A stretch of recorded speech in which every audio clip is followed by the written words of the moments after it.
Welcome, everyone, to another episode of Heavy Metallurgy. We're on number 196. The big 200th episode is just around the corner. A couple of weeks, we'll be hitting that. Won't be doing anything special, probably, but you never know. You never know what's going on. I'm Marty. I'm your host for the night, and sadly, our faithful co-host, Alan, is down for the count. He's got some sort of a crud, so he's missing tonight. But much like the Riot episode, he's already done the homework, so I'm sure there'll be an upcoming episode of Let's Talk Metal where he goes over the Metal Church catalog. But I'm once again joined by two friends and two awesome humans that I love hanging out with, via the internet. Too bad we can't do it in person yet, but we got Darcy from 6 Strings, 9 Lives. We've got Jurgen from 6 Beers, 9 Wives. Welcome, boys. Hey, he pays royalties to me on that name. You know that, right? I have a feeling not nearly enough.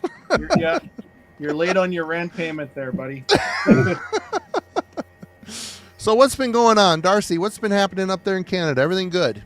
Good, yeah. I did just a couple things on the channel.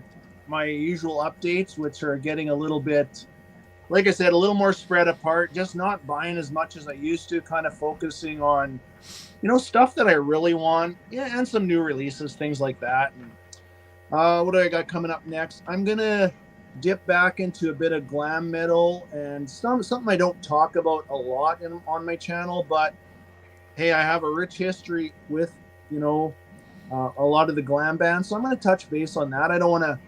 I do want other people to know that I listen to a lot of stuff from the 80s, which they already know. And what else? Couple more ranking videos. Gravedigger for sure. That's coming up.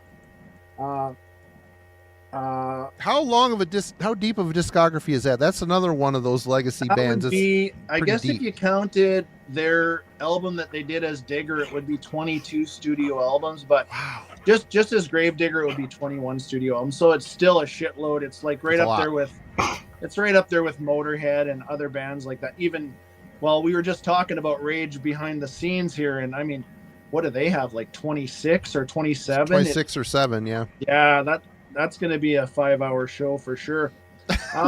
Who else? Some Canadian stuff I'm working on. I'm definitely going to do a Razor ranking. Anvil, whether people like it or not, I'm doing Anvil. I love those guys. I don't, if they get a bad rap, I don't give a shit. And one I'd probably like to do with maybe even you guys one day would be Voivod. I don't even know if have you done that one yet, Marty? I did it over on Gas Mask and Hand Grenades channel with Jeff. Okay, well, that's probably something we could do on your channel too. I know. Yeah. We have. My ranking would probably change from that one. Depending. We got an expert right there. Yep.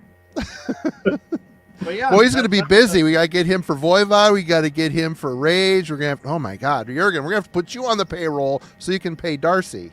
Let's see how this works, everybody. It just swirls around here. That's what we do. Yeah, the VC mafia. He is the German Yoda. That's what he is. Yep. That's why I'm so small, yeah. Jurgen, what's been going on with you? Not too much. I'm doing videos here and there. I do it spontaneously. I don't plan things. The only thing I planned, I did a video about a week ago about a magazine. It's called Spirit Crusher. I don't know if you've seen that video. I did. I took it down because I was stupid enough to go through a whole magazine, page by page, and the guy, I'm in contact with the guy who did that. He didn't ask me to take it down, but I'm fair enough, and I showed his address, and I didn't know if he was okay with that. So Spirit Crusher is a magazine dedicated to death. This is the spiritual healing one. This goes. If his address is in the magazine, he's all right with that, right? It's published. Yeah, but the magazines are very, very limited to 100 pieces and only through personal contact. So he's got every single shirt that came out. It's insane. It's insane. Only the official stuff. And he did it for every single Death album. He did it for a fan magazine only with fan stuff in it. These magazines have between 60 and 110 pages. So he did 12 of these, only for the band Death. And Wow. I'm gonna do a new video because that guy deserves to be shown. Yeah. Oh yeah, totally. Well, people in the chat, just so you know, I'm down my left-hand man here, so I won't be. I'm going to try to keep up with the chat tonight. We'll see how that goes, but I also want to be able to keep up with my guests as well. And but tonight we're here to discuss Metal Church, and for those of you who don't know, I'm going to do my best to. I've had a few drinks before the show started, so I'm going to do my best here reading. Metal Church is an American heavy metal band formed in 1980, originally based in San Francisco, California. They relocated to Aberdeen, Washington the following year and briefly called themselves Shrapnel. Led by guitarist and songwriter Kurt Vanderhoof, the band has released 13 studio albums and is considered to be an integral part of the then emerging Seattle heavy metal music scene of the 80s. They achieved considerable popularity that decade with 2 of their first 3 albums entering the top 100 on the U.S. Billboard 200 chart. The band's early lyrical topics such as conflict and paranoia later expanded into philosophical, political, and social commentary. Metal Church has had a revolving lineup of vocalists, guitarists, bassists, and drummers throughout its 45-year career. Holy crap. And Vanderhoof remains the group's sole consistent creative force despite reducing his role strictly to composition in 1986 after tiring of performing live. And the rest of it is just going to be our experiences and stuff and what we think about each of these albums and how we would rank them. And since he's closer, Darcy. First question. I've got a question. Do you know where the name Metal Church comes from? It was a party place that they all would go to, and they called it the Metal Church, Right. wasn't it? It's kind of like a community that all the metalheads would go to and drink and listen to music and play. Yeah. Yeah. And it looked like this. That's what it looked like. I thought that was Jurgen's place. Wait a minute. Probably is. And if you're interested in the history and if you like to read books about metal bands, you can check out that book. Beyond the Black, the story of Metal Church by James R. Beach. Great book. Pretty meaty book, too. Wow. Yeah. Nice. Well, 360 Darcy, pages. 360, a lot of pictures, I hope, because that's what I need. No. Damn it. Yeah. Less words, more pictures, eh? Right? Darcy, what is your first connection with Metal Church? Well, I still got this after all these years, and I've probably shown this on countless videos, but my first experience with Metal Church was them opening for Metallica on the Master of Puppets tour, December 15th, 1986. That's the first time I saw Metal Church. Now, I don't remember, I don't know if I quite owned the Dark was already out, but I don't know if I owned it before I went to that show, but I did soon after anyways. But that's my first experience. And I was impressed, obviously, from the start. And back then, I don't know if we thought everything was thrash or this or that, but I always thought, and I'll elaborate tonight, on the first 2 Metal Church albums, there's some thrashy elements on those 2 albums. But I thought it was a good pairing for Metal Church to be opening for Metallica, because as the years go by, I feel like even the first, 2 or 3 Metallica weren't as full-on thrash as I thought they are. You know what I mean? But they just made a good pairing. They're 2 great metal bands. So that was my first experience with Metal Church, and I followed them through probably the mid-90s, and then I lost sight of them for a while, and then I picked back up on the Metal Church train later on. So yeah, 86 was my first experience with Metal Church. Right on. Jurgen, how about you? My first experience was the internet back then, compilation LPs. So we had to check out bands through compilations. And on there was a live version of Start the Fire. So that came out in '87. I bought that when it came out, just to get to know a few more new bands for me. I was 12 years old, and Metal Church really impressed me. Start the Fire. We're going to talk about that later. Yeah. And for me, I've seen some people saying that they saw that Watch the Children Pray video on MTV, and I think that was a huge gateway into a lot of them really increasing their fan base was the MTV kick. But I think for me it was just the fact it was on Elektra and Metallica was on Elektra and Metal Church. I ended up getting the tape at Camelot Music just because of the way it looked and the way you could see that Jurgen has a pretty accurate rendition of this cover over his right shoulder. Yeah, just one of those blind buys just because my internet was, the label, oh, this one band I like is on this label. I have to buy everything that label puts out. Obviously, that's dangerous with Elektra since it's a major label and there's a lot of garbage you don't want on there. But this album, the album, we'll get into it, but this thing, they were different than Metallica. And yeah, Darcy, I think you're right. It's easy I think we all kind of wanted to put them in the thrash box. And at the time, I never really thought much about it. As I've gotten older, my perception on that has changed. I've always seen them now as kind of a U.S. power metal band. They never really.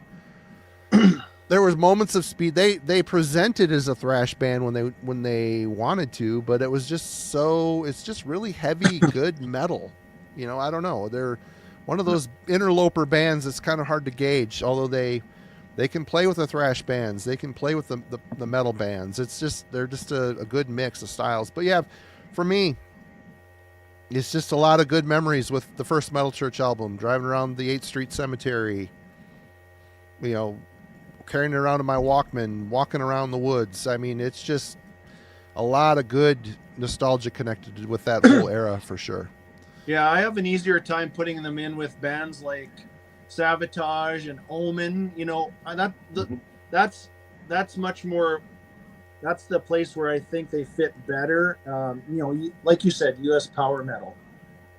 Yep. Is it? I wrote that down. Is it power metal? Is it thrash metal? I remember in Germany, these kinds of bands like Darcy mentioned, Omen. I would say Hellstar. They have thrashy elements, but they are pure metal. In Germany, in the 80s, it was just called US metal. No power, US metal. Yeah. Yeah. Well, and when I was growing up, everything was called metal. I mean, I could listen to Metal Church and Poison, and I'd still be listening to metal, in my mind. I'm just saying. All I'm saying is we did not pick shit apart like we do these days. Yeah. For sure. And I also have to say that, looking over their catalog this week, I mean, the big character of a band is its vocalist. And Metal Church has gone through 4 vocalist changes, which one can sometimes torpedo what a band is built. A new vocalist could make or break. There's some bands over the years that have done it successfully. Metal Church, they've really had a pretty good record as far as, not only have their vocalists been good, they haven't put out a turd record. It's like a very consistent catalog. There's some records that are better than others, some that I have more of a connection with than others, but for the most part, it's hard for a lot of bands to put out quality beyond 3 records, let alone 13. It's kind of a testament to Kurt's musical vision, the way he writes songs. It's impressive to me. Yet it still sounds like Metal Church, and he tends to find singers that fit within the Metal Church framework that have their own style, but also have that rasp. There's a rasp in the voice that indicates that, yeah, I can sing the David Wayne songs, I can sing the Mike Howe songs live, no problem. And it's his attention to detail and picking the right people is evident as going over the albums this week. What do you guys think? Well, one thing is name another band that's even survived four vocalists and still, around to perform at that level. Yeah, I'm sure there is some out there, but none are coming off the top of my head. But Well, Halloween's one of them. They changed three yeah, vocalists.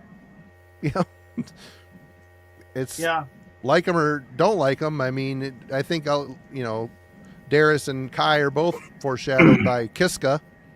I mean, he's seen as the voice, but still, they've earned a career. It's just like Metal Church. It hasn't slowed them down really. But if you really break it down, I mean, Kurt Vanderhoof is the sound of Metal Church, and he always has been. Distinct songwriting style. Those clean guitar parts. It's just signature. You just know you're listening to Metal Church when you put it on. Put it that way. A part of their distinctive sound is he works with a lot of clean guitars. Yeah. Even if the song is really, really heavy, you've got like a melody line that is kind of picked on the guitar. So not acoustic, but a clean electric guitar. Yeah. They've got that a lot. Oh yeah, tons. Every album. Yeah, every album. Yeah, right. He's got a very strong characteristic to the way he writes riffs too. I mean, you can tell his crunch is really clean. He's a fantastic guitar player. Not that only that, but songwriter. That I really enjoy the way, even though there's some of these albums that kind of lock into a formula in the 2000s. It's a good formula, but the songs aren't super. They're not super predictable. They're just really well written, and I don't feel like, I know what's coming, I don't care about the song. No, I usually want to stay to the end of each song to hear where it goes. Even though there's a verse chorus, it's just, I don't know, he's just a really good player, and I find it really unusual. We're going to get into this too, that, he stepped away from the band for a while. Yeah, he was still behind the scenes helping them write music, but, he kind of put another guitar player in his place and said, okay, here's some songs, do it with you will, go out and tour. It's weird, yet the band still maintained its core values and sound. You know what I mean? Yeah. Yeah, but I came up with the idea talking about Metal Church, what was it, two months ago, something like that? Yeah. Because they are definitely in my top 15 all-time favorite bands. Because of their consistency and because if I put on a Metal Church record, I know what I'm getting. Yeah.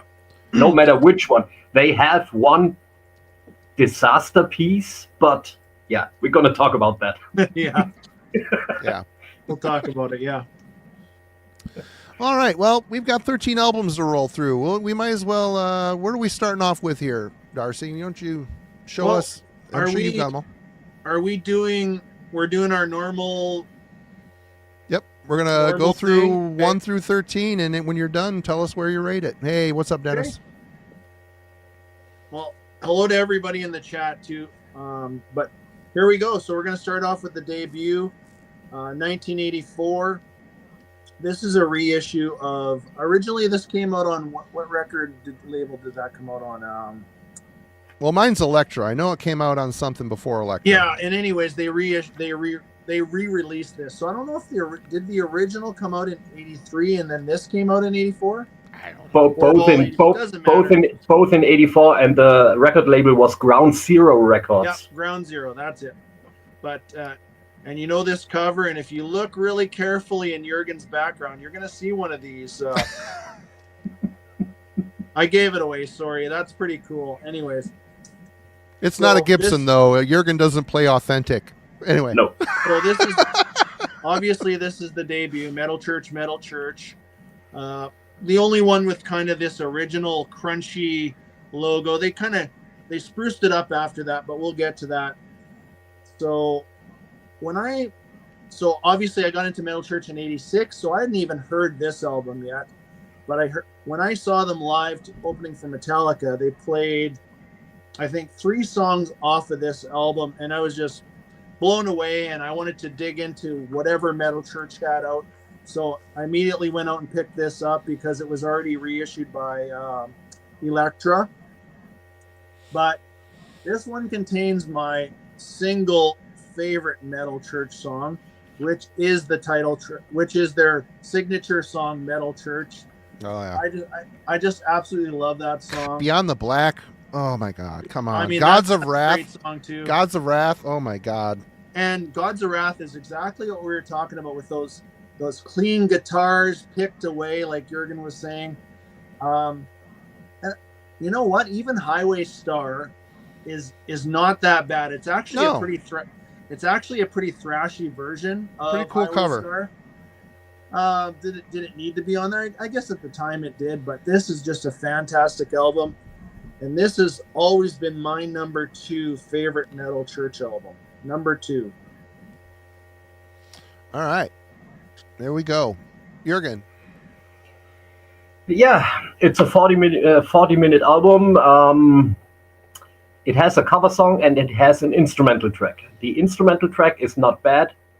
And at that time in 84, cover versions were not that... You weren't tired of it yet. So yeah, a cover version on that album. Everything is all right. The sound is great for a debut album. They worked with Terry Date, who later became a pretty well-known, famous producer. Overkill, Pantera. Yeah. You talked about the songs. I think everybody should know that album. Many of these classics they play until nowadays. They have to. You have to. At least 3.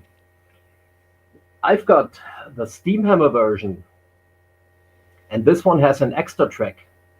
It's called Big Buns. Big Guns. Never heard that song. No? No, I've heard it. They should have placed somewhere else. So you've got the whole album, including Highway Star, and the bonus track is at the end. They should have kept it that way, that Highway Star should have been the last song. So yeah. It's a classic. In my ranking, I can hear the mob outside with forks and torches. It's my number 6. Ooh, wow. That means his masterpiece is number 1, everybody. You heard it here first. Here it comes. All right. Already. Hot take, number 1 of the evening. Yeah. I even I'm real picky with covers. Highway Star is a good cover, but as I said, Beyond the Black, Metal Church, Merciless Onslaught, absolutely killer instrumental. I love the double bass work. Gods of Wrath, side 1 is 10 out of 10. Hitman in the Blood, my favorite Nightmare. Battalions, what a great song. That's almost borderline thrashy. God, I really struggled picking a number 1, and this probably should be it, but it's not. It's number 2 for me, and there's a lot of nostalgia connected to this record, and I put it on today and turned it up. This is timeless. It doesn't sound dated. It sounds the way metal should sound. I don't know. It's just the riffs are right. The vocalist is right. They have a good mix of slow and fast. Kurt is just a smart songwriter. He knows how to give and take. He knows what dynamics are and what they do with a song, within a song. This album is full of what you need to do to make a successful metal album. It's all songwriting. It's all here. It's great. Awesome stuff. But it's my number 2. Which is weird, but it is what it is. Which go ahead. You mentioned you both mentioned Merciless Onslaught. That is a thrashy instrumental, and maybe that's why they didn't even put vocals to it, because it actually is the thrashiest music on that album. Is Merciless Onslaught. But I don't know. I'm with you. That whole album. I don't know. Number 6. I don't know. I am super curious to what is going to be above this for Oh, you. it's all wrong. You know, it's all. There's maybe one right in there, but there's 5 others that are wrong. I think your fucking house is on fire already, buddy. You better go look. You better go look. All right. Anyways, where are we at next? 1980. Is there a right or wrong in music taste? Nah, we're just No, busting balls. never. It's fine. Never. no. And we know you can take it. Come on. It all Yeah, depends on of which course. singer you prefer too, and that says a lot because some of these Mike Howe albums they rank high for me too. So Yeah. And actually, you just nailed it for, well, yeah, I do have a singer preference with this band. So, and anyways, we're moving on. 1986, my personal introduction to Metal Church. Never forget that show. That was also kind of what I call kind of a turning point in my musical taste. Once I saw Metallica on the Master of Puppets tour with these guys, it took me to new places, and I love it. So anyways, The Dark is been my number 1 for as long as I've known Metal Church, and I really, there's no way I could see this ever not being number 1, to be honest with you guys. But, and you know what, one thing I've always said, man, these guys they weren't the most good looking bunch either. You know, you got guy with the barely any hair, one guy's balding with a bandana, but man, could they play. And what's this wrong with album- that? So, those guys can be hot too, Darcy. Yeah, but I know, but you're like 50 now or whatever. These guys are like 50 in their 20s, plus, right? Yeah. Are you? Yeah, whatever you are, 49, whatever. But anyways, I got to see them play live, and it was fantastic. But I'm just trying to think. There's not anything weak on here. I know there's a few people out there that do complain a bit about the drum sound, but I don't care. The drums, I think the drums are good enough to guide this album along, but containing a lot of my favorites too. Like, I mean, Start the Fire, Watch the Children Pray, but there's some, well, and The Dark, that song is amazing. But one of my personal deep track favorites is Burial at Sea. I love the lyrical content on this album too. Mm-hmm. It's just, yeah. Number 1 right here, The Dark. Wow. All right. Sounds like Jurgen's laptop is coming in for a landing, everybody. The fan is... It's pretty funny. Is it? It's still plugging along. You're good. You're good. Okay. All right. So, Number 2. Dark. Yeah. 45 minutes album, perfect length, typical 80s LP thing, I guess. Mark Dodson producing. It's got a massive guitar sound. Mm-hmm. The guitar riff alone for Start the Fire in the beginning is priceless. The drums are really shitty. I think so. Modern drum production. They went reverby, and that's just kind of the way of the big production back then. I don't know if they replaced the hits with something else, or they did it on an electronic drum kit, or they programmed it. They could do that back in the 80s already. I'm missing the Kirk Arrington magic. He has a very, very unique style of playing drums. Yep. His breaks are very unusual. His rhythm choices can be unusual. So it was my number 1 for decades until I made the homework for this one. It's my number 2. And I have to say, it's overall going through all the David Wayne stuff, including the Reverend he did later on, and masterpiece. Yeah. It's his overall best vocal performance. I was just going to say. On that album. I agree 100%. It is still as raw as on the debut, but it's more controlled. Mm-hmm. Just listen to Method to Your Madness. Beautiful, beautiful melodies. Love that song. Yeah, and those highs that he hits, those screeches, they're just out of this world. Yep. Yeah. I have to add something to that record. If you don't know, in 2008, I guess, Yeah. that one came out. It's good. Have you heard that? Yeah. Yeah. The sound is good. Live 1986. All old stuff. Yep. And they are playing so much faster than on the records. And David Wayne is really screaming his lungs out. Mm-hmm. Almost sounds a little bit like Martin van Drunen. Right. No, not really, but yeah. So if you haven't heard that, yeah, I got great that. That's a great live album. Hmm? That's a great live album. And All then, right. Oh, go ahead. then there's the two Reverend albums. I got rid of them. I had them back in the day on tape, and I got rid of them. They never clicked for me. And, I need to revisit. I do need to revisit them. On the first one, they also include their self-titled EP. There you go. There's the EP right there. Okay. Yeah. Yeah, I don't know. You're gonna have to check those out again. They're really good. He's David Wayne sounds really good on there. Way better than he did on one album that we'll still talk about. But yeah. All right. Well, The Dark for me. This album is a big one for me. I cannot tell you how many times I've listened to this thing.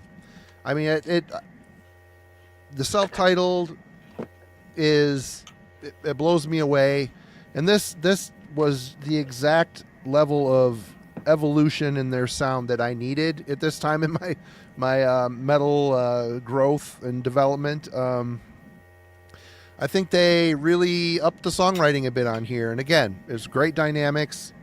You know, Watch the Children Pray almost feels like a ballad, and then when that heavy jun jun jun jun jun jun jun kicks in, it's just like it changes the whole feel of the song, and just really good build on this stuff. And was on my notes, David Wayne, this is the best he ever sang in my book. Mm-hmm. He's got the gravelly voice, but he could really hold a tune. He could take that away, that grit away from his voice, and sing really well. And his higher up, you know, when he goes into that higher register voice, it's just commanding. It's so good. Method to Your Madness is my favorite song on the album. 100% great. I love the lyrics on that, the story behind it. Line of Death, what a great song. Western Alliance, I agree with you, Darcy. Cool lyrics. It's just a different. It's like a smart metal song. You know, it isn't, you know, like listen to a Motley Crue album where it's about screwing somebody. It's something there. And I don't know, this album, Psycho, The Dark, what a great one. Ton of Bricks, Over My Dead Body. I mean, there isn't a bad one on here. And, you know, Jurgen has he's definitely right about that. It's the same with like Peace Sells by Megadeth. You have an amazing drummer and you put tons of reverb on his drum kit. You can't hear a damn thing what's going on. And I don't know. It's just the modern shit. It is what it is. And I bought this record for $5.77 from Car City Records in Detroit back in the day. And it's in perfect, pristine shape with the shrink still on it. I don't know. Great. This is my number one. There's just no way this was getting out of it without being anything other than number one. How far can we get talking about modern sounds on a 1986 album? Well, I mean, there was, you know, obviously Elektra's a big label. You could tell there's a budget, whereas the first Megadeth record, there's no the budget was shot up their arm, and it's all like it was recorded in a garage. Anyway, the Elektra bands, they got the big budget more than anything else, you know, any other band. Darcy, where are we at next? Yeah, and talking about Elektra Records, but I'll tell you, they did have a short leash on some of these guys back then too. But they did have the big budget. But let's move on to 1989. So back then, from 86 till 89, a 3-year gap back then, that's like 12 years in modern day now. That was a huge gap. But they came back with a brand new singer. We know Vanderhoof stepped back to the sidelines. I mean, he was still there, obviously, but they brought in John Marshall. They brought in Mike Howe, which I'm spinning Heretic. I was spinning Heretic, Breaking Point. If you've never heard that album with Mike Howe, that's a real treat right there. But anyways, on to 89's Blessing in Disguise, second album with on Elektra Records, and a return. Now we're flip-flopping. We started off with Terry Date. We moved on to Mark Dodson. Now we're back with Terry Date. So what you got here is a big sound, okay? You got a big wall of great sound on this album, and this is where I feel like that US power metal really kicked in versus the thrashy elements on the first two. But I mean, yes, I know what you guys are saying, but this is where it really kicked in, and Mike's range is just next level. Love this album. I'll tell you my ranking right off the bat. This is my number 3 overall favorite Metal Church album. Fake Healer, like, what an album opener. Absolutely. It's great. You couldn't have picked a better album opener. Fantastic. And then you got great songs like Anthem to the Estranged, Badlands, which we know became a huge hit and still one of my favorites. And a couple other ones that I absolutely still love is The Spell Can't Be Broken and The Powers That Be. But really, there's not much. I feel like Rest in Pieces, the song about the Titanic, it drags on a little bit, I'm not going to lie, but it's still a good song too. There's so much going on. But yeah, there you go. There's my number 3 right there. All right. Jurgen. Okay, like Darcy said, we've got Terry Date on that one producing again. It sounds way more natural than The Dark. He had a good ear. And Kirk Arrington shines on here.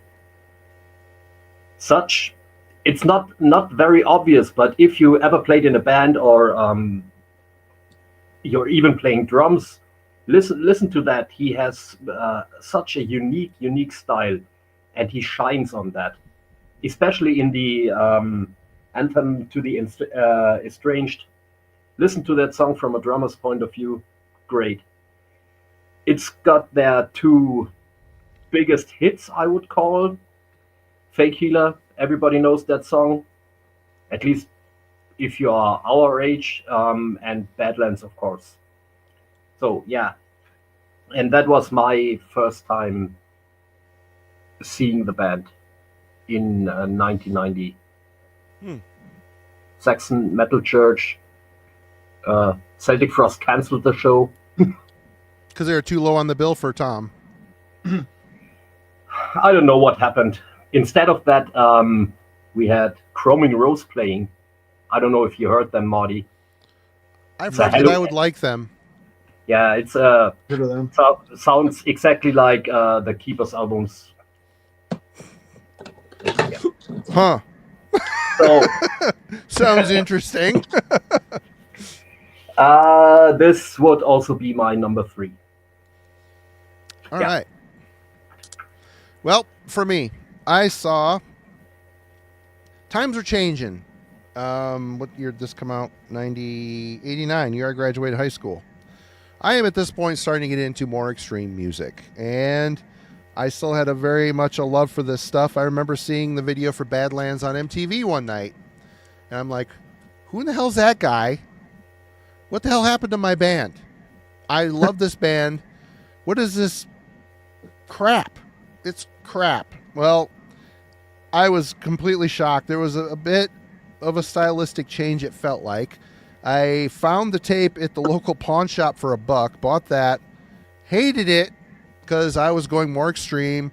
And we were talking about in the Discord server, hey, go check out the Discord. We're having awesome conversations all week long on there. Link in the description. It was years later that I ended up getting this again on record from Rock Cafe. I can't remember, Ed, you might, if it was Rock Cafe in Kalamazoo, or was that Detroit? I think that was Kalamazoo. Anyway, I got it for $2.99 on vinyl. Put this thing on and loved every single second of it. It's just time. You know, you have to sometimes get away from whatever mood you're in. You know, this era, like I said, I was still a thrash kid, but I was moving into heavier, more deathly stuff, some grind, and Metal Church just felt like they were one of those metal bands / pseudo thrash bands that were starting to get pumped through the major label machine and getting a little lighter. Like Megadeth did that a bit. Metallica obviously did that a bit. It felt like they were on the same trajectory as those bands to me at the time, and I was offended. I didn't want that. I didn't want that more commercial sheen to enter this style of music. Well, it took a little time, a little maturity to come back and realize that these songs are great. It's a great album, great songs, great fucking band. Number 3 for me as well. Which, yeah. Today it's a treasure to put this thing on. And again, Mike Howe, what a vocalist. And it's a goddamn shame that he's not with us to still be doing it, but we'll get there. No. All right. Darcy, where are we at next? Yeah, that is probably why I like the album so much, because I've seen them live on that tour, and it was already in April 84, in April 1990. So they did a US tour first, and they really they've grown together, and Mike still had that youthful energy. So. Yep. I have all that stuff on record, so I needed that for the car. I don't know if you've seen that. Yeah, I've seen that. That is the Cherry Red. That's got the first 3 albums. Oh, nice. In one package. That's one of those deals that could live in the car, and you don't really need anything else in the car for probably a couple years. Yeah. Keep rotating through the Metal Church records. It's all good. Yeah. Mm-hmm. You know, and bringing in John Marshall was huge too. He has quite a bit of writing contributions. You know, I don't mean tons, but he's a great guitar player too. And I feel like he's almost feels like an original member, anyways, to me. But you know, obviously not quite. But moving on. Wait, before we do need to mention, you just kind of did, but.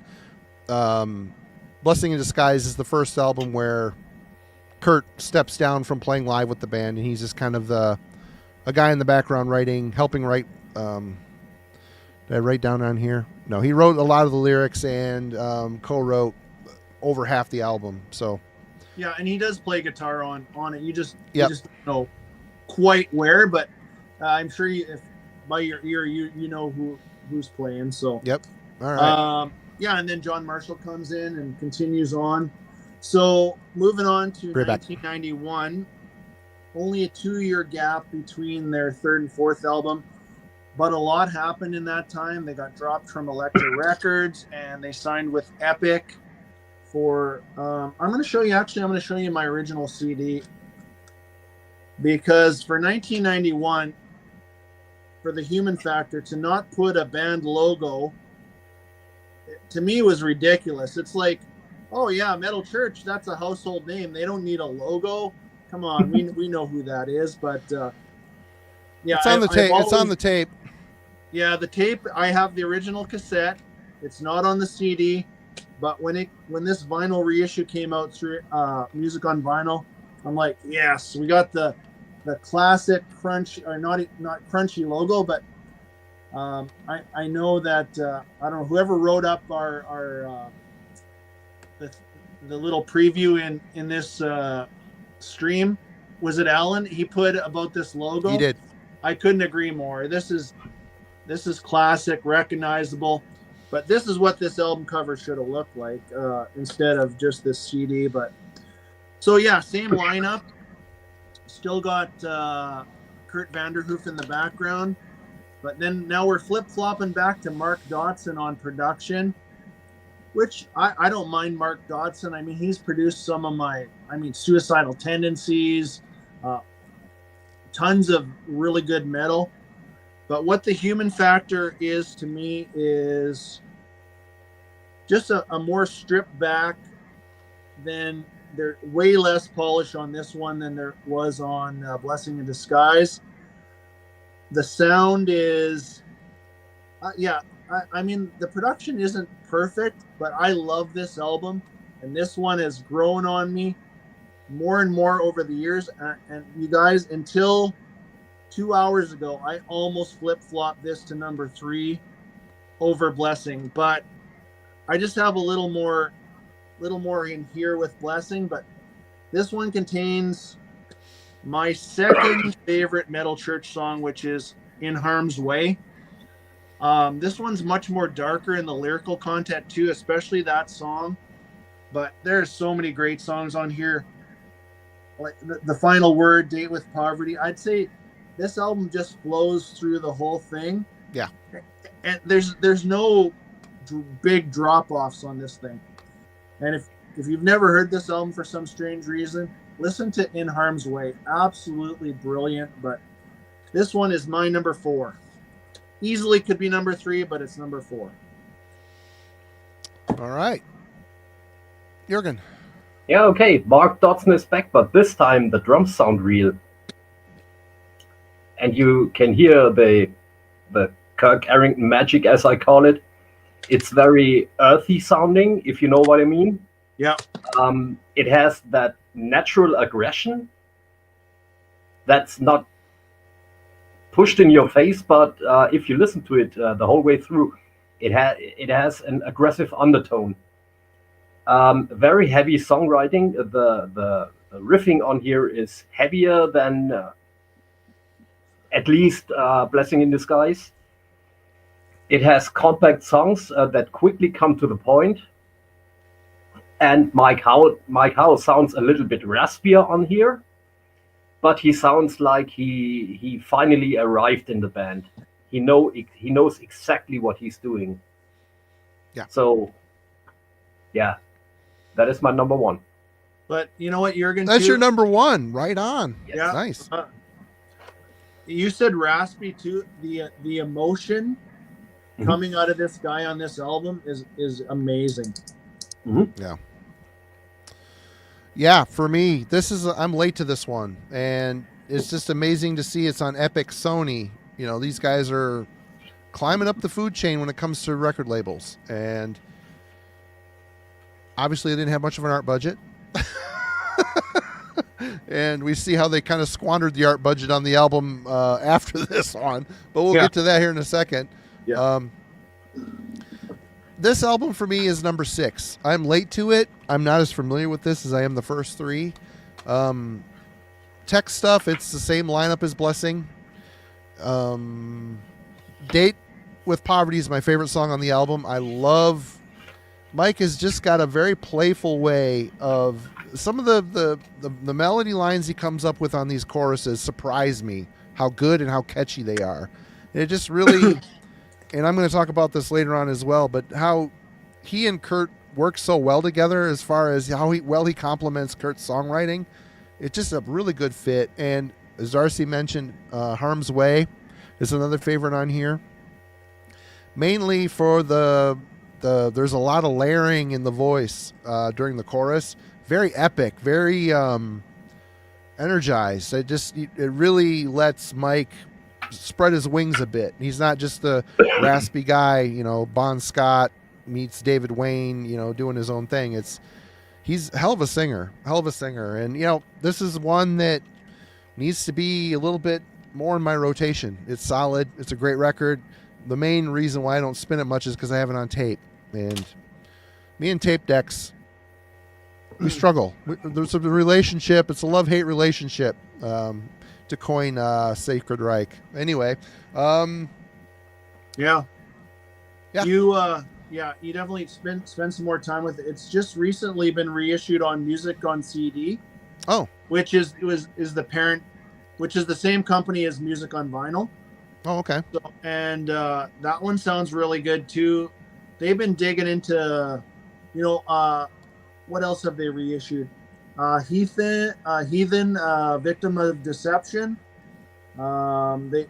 Anyways, check it out. It's like $18. It's pretty cheap. So, but anyways, moving on to You know what? I was trying to remember what I thought of this album cover when it came out in 1993. Because at this point, this was still a new release for me. I picked it up shortly after it got released in 93, which is Metal Church's fifth album, Hanging in the Balance. And there's that. You know, What are they thinking, man? Seriously. Who the fuck okayed this? Like, yeah, this is great. You know, this is going to make. Somebody's going to want to pick this up just because of this album cover. I mean, I want to party with her. I'm not going to lie. I want to party with her. Yeah. she looks like a lot of fun, a big barrel of fun there. But, you know, this actually, I think, kind of made me not like this album as much as I should have back then. But over the years, this has become, well, you'll see in a minute, this is one of my personal favorites. This has some killer tracks on it. Definitely needs a reissue with the original cover. Let's just keep this shit. But there's some great tracks on here, and there's two on here that are actually would be in my top 15 or 20 Metal Church songs for sure. And that would be Gods of a Second Chance and Waiting for a Savior, which both of those have, I'm sure you guys know who Paul O'Neill is from Savatage fame. He has his hand in both of those tracks, and they just happen to be the best two tracks on the album. I won't lie to you on that, in my opinion anyways. But there's lots of other good stuff on here. Losers in the Game. Lovers and Madmen is another one that Paul was involved in also. But, and another label change. So they were actually on... This, my copy is Steamhammer, which is also Blackheart Records, which was, I think, Joan Jett's record label back then, Blackheart Records. So, okay. Yeah. But another label jump, but this was the last Metal Church with, the same lineup as Blessing and Human Factor. But not a bad album, and this one is my number 5. All right. What is the last song on your version? Low to Overdrive, bonus track. Yeah, okay. Yeah, it's marked as a bonus track because my version is a Rising Sun. So I just wanted to know. Okay. Yeah, we go to the longer albums. This is a 60-minute album. Metal Church albums tend to get longer and longer. They lost their major deal, probably because due to the fact they did what they wanted on the Human Factor. And I think Epic was not all right with that. So this is more or less self-produced with Paul O'Neill helping on a couple of tracks. It's less heavy than the Human Factor. It has a very melodic approach of songwriting. In some songs, there are bluesy sections even. Don't get shied away by bluesy. It's still a metal album. I like the demo appeal of the sound. It sounds very natural. And it has a certain energy. I saw them on that tour as well with Killers and Riot and Vicious Rumors. And this was my favorite Metal Church concert that I ever saw. So I've got a strong connection to the album. I bought it when it came out, and this is my number 4. Awesome. Right on. All right. Well, I thought it'd be interesting to share this little excerpt from an interview Mike did regarding this record. So I dropped off the radar because the record business really disappointed me. Things were changing. Grunge was coming up and we were getting ignored. We were not businessmen. We were musicians. And like a lot of other bands, we just wanted to write songs and play metal. You really have to be a business-minded or you'll just get tramped down and left behind. I think that was our major problem. One small example, the cover of Hanging in the Balance was just a huge embarrassment to me, and I hated it. It was forced on us, and that was kind of the last straw. So I took a clean break and stepped away in 1994 with a proud feeling of what we had done so far, something I could keep in my back pocket for the rest of my life, and I wanted to step away before it got ugly. And this is, honestly, this week the first time I've heard this record. I remember seeing it back in the day in the store, and that cover just is not one of those things that it doesn't make you go, it makes you go, what the hell? This band something's wrong. Something's wrong in Metal Church world. And it's funny, coming back to it this week, I've listened to it a couple times, and it really is a decent record. I found nothing, it isn't as heavy necessarily as what led up to it, but it's really well done, and I'm just a fan of what Mike does vocally. So between Kurt's songwriting and Mike's interplay within that formula, I'll pick it up. I'll get it eventually. It'll turn up somewhere. God, what an unfortunate cover. It's my number 7. It's my number 7, which leads us to... And it definitely needs a vinyl reissue. Yeah. Was it ever on vinyl? I think it's in the works. I just don't know who's doing it, but I've heard rumblings that it will get reissued. And in between the albums we are talking, in between Hanging in the Balance and the next one, Kurt Vanderhoof did a solo album just under the name of Vanderhoof. I don't know if anybody has heard that. Nope. This came out in 1996, and it has Kirk Arrington on drums. And this is a really, really great. It's just hard rock. No metal at all. It's just hard rock, but you can hear Vanderhoof's songwriting skills. Great one. He released a second Vanderhoof solo album, but that is not good. But the first one, it's a cheap one, at least here in Europe. If you come across that, the cover is butt ugly. It's just called, you can see that, just called Vanderhoof. No accounting for taste when it comes to their album covers, that's for sure.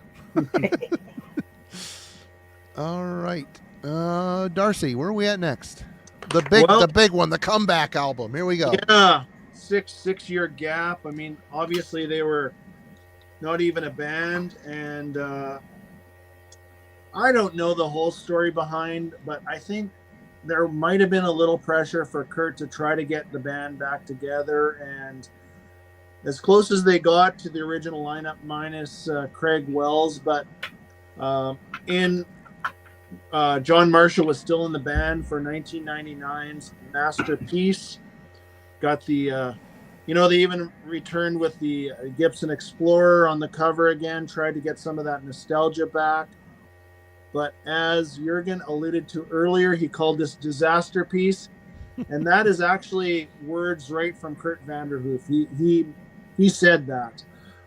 This ended up to be not a pleasant experience for these guys. And I'm just going to tell you right off the bat, this is my number 13 out of 13.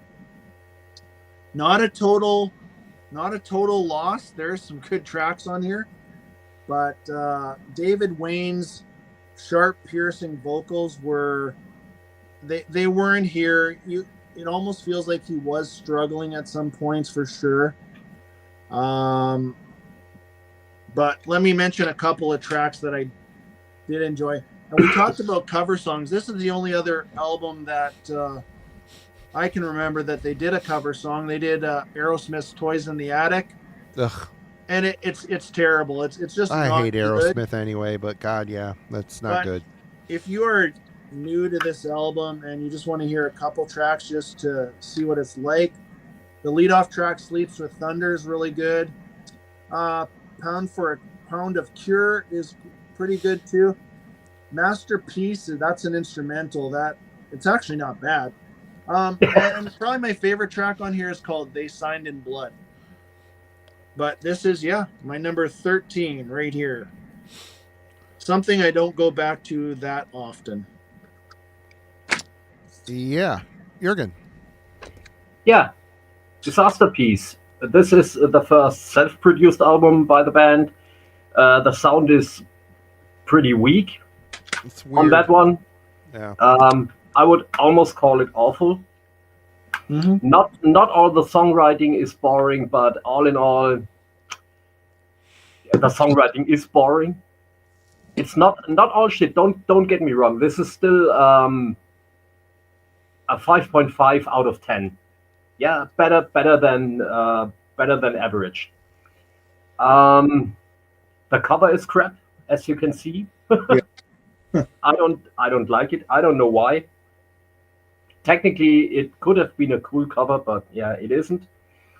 And what made the album even worse for me, I saw them in Wacken on that reunion show, or that reunion tour.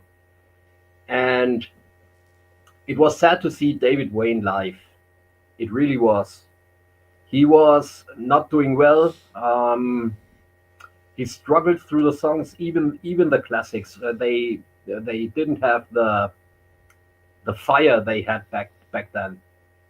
Yeah, he not only was he a weak singer that night. I saw them. You could see that in his behavior on stage. Yeah, and that makes the album even. That live experience makes the album even worse for me. So, Yeah. Did you rank it? Number 13. Number 13. Okay. Yeah. Well, for me, I don't. This didn't swing the bottom for me. I think there is some okay stuff on here. Obviously, it's Kurt's full return to the band, David Wayne's return to the band, and he's doing okay in the vocal booth. It doesn't really sound like the same guy to me. He's got more of a smoother croon. He's singing more. When he does scream, it seems like he's working hard to get there. The music is strange. I mean, I hear some Ozzy era Sabbath is on that "Kiss for the Dead" song, and even some Trouble influence, and on that They Signed in Blood. There was like this hippie inspiration. It's called Masterpiece, and you've got songs that are just very mellow, kind of trippy feeling. They kind of go on more of a mellow run here. It just has a hippie, like Kurt got a hold of a couple Trouble records and was jamming on them. He was like, "Hey, I dig this," and it kind of worked into their sound a little bit. The album is decent at best. It has moments. I do like that crunchy and punchy track, "All Your Sorrows." It's okay, but yeah, this isn't the dark, and it is so far away from the dark. And the nail in the coffin was that crappy Aerosmith cover. My God. I mean, if I have to listen to Aerosmith, it better be the 70s Aerosmith, and even then I don't care. I don't like it. And then to hear a band that I like butcher it, it's not. Ugh. Number 9. This is 9 for me. Number 9. But yeah, it's a bummer. You get the old gang, most you can, back together and hope for the best. And it is just sad to hear a very talented singer being, rocked by years of addiction and struggling to hold it together. This is kind of very apparent what's going on, and it sucks. And it just sucks. But to be said, the music, though decent, there's a bit of a change. Like I said, there was a lot of mellow stuff on this record. It kind of hippie. I don't know. It might be a weird thing. It feels kind of hippy-dippy, Anyway. Hey, Jurgen, was there anything coming out on vinyl in 1999 from Nuclear Blast? No vinyl edition of that one. No. Yeah, I've never seen it. I don't know if that one is due for a reissue. I'm fine with my original Nuclear Blast CD. I'm good. It really isn't. I mean, if I saw it in a used bin, I'd buy it because it doesn't straight up suck. It just really is not what we wanted. You know what I mean? It's not. I've mistaken that. I thought it came out on Nuclear Blast, but actually it came out on Steamhammer. Is your version a Nuclear Blast version? Yeah, mine's Nuclear Blast America. 1990. All right. In Germany, it came out on Steam Hammer.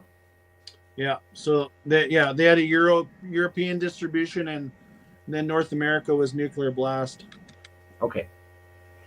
And another question for you, Darcy. Have you ever heard the Wayne album? Yeah, Wayne Metal Church. Yeah. Mm-hmm. Yeah. I've never heard that. I couldn't dare to listen to it. I actually I don't own it, but I've definitely heard it. I forget what year that came out too. Probably 2001. Yeah, something like that. But moving on. So yeah, unsuccessful reunion, whatever you want to call it. 5 years, almost 5 years pass, and Kurt Vanderhoof gets 2 original members. That's it for 2004's Weight of the World. So on here you have Kurt Vanderhoof and Kurt Arrington. They bring Ronnie Monroe in on vocals. And second guitar player is Jay Reynolds. You guys would know him best from Malice. Actually, those first 2 Malice albums are awesome if anybody's ever not heard those.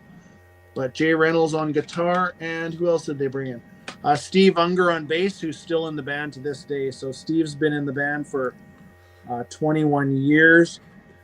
So yeah, this is their comeback. My version's out on Steam Hammer because I think that's SPV Steam Hammer. Mm-hmm. Any of these SPV Steam Hammer ones are not easy to get anymore, and I don't know if Jurgen's going to hold up a vinyl version of these because I don't know if they've ever come out on vinyl. God, that artwork fucking I would sucks. buy It's them. so bad. I would definitely buy them if they did, but The Weight of the World is my number 11, and yeah, I don't know if it still sounds like Metal Church to me, but Yep. And Ronnie Monroe is a good job. vocalist. He's a good vocalist. He does a good job, and I think he helped keep this band afloat for 4 albums.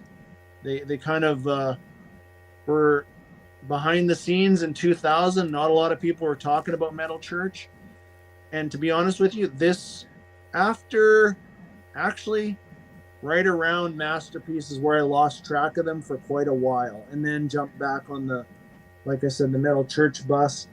But if you want to check out a couple of my favorite tracks, the title track, the leadoff track, Leave Them Behind, is really good. But Sunless Sky, that would be one that I would pick out that to recommend to you to check out. Good feel for Ronnie's vocals. Jay Reynolds was, I don't know, a bit of a strange choice for a fill-in, but he did a good job. He was on a couple albums, which we'll talk about the next one in a bit, but there is my number 11. All right, Jurgen. Okay, my first impression was, whoa, this is a pretty fast Metal Church album overall.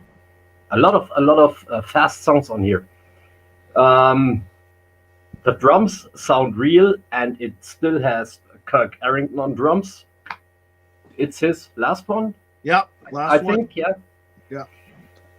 Monroe, I think he fits perfectly into the band. Yeah. He's got a different voice, but he has a little bit of a mix between Mike Howe and David Wayne, but not as raspy, a little bit cleaner. The first 3 songs, it's a 1-2-3 punch. Yeah. The third of it, Hero Soul, is one of my favorite Metal Church tracks overall. It's got Madman's Overture. It's one of their first really, really long tracks, and it's got a different feeling. It's very epic, but still heavy. So they tried something new. And the last thing I wrote down is new lineup, but it sounds, feels, smells, and tastes like Metal Church. Yeah. Yeah. 100%. This one is my number 7. Okay. Thank you, Mike. Appreciate you, man. Appreciate it. Thank you so much. And I have to tell a little life story. I've seen them 2 times on that tour. That was the first gig live in Böblingen. Another shitty cover. Yeah, this is just a bootleg, and they only played one song from the Weight of the World album, and I had tears in my eyes after that disaster piece, especially live. When I saw them the first time with Ronnie, I was completely blown away. Right on. Do you remember what they played? The one song?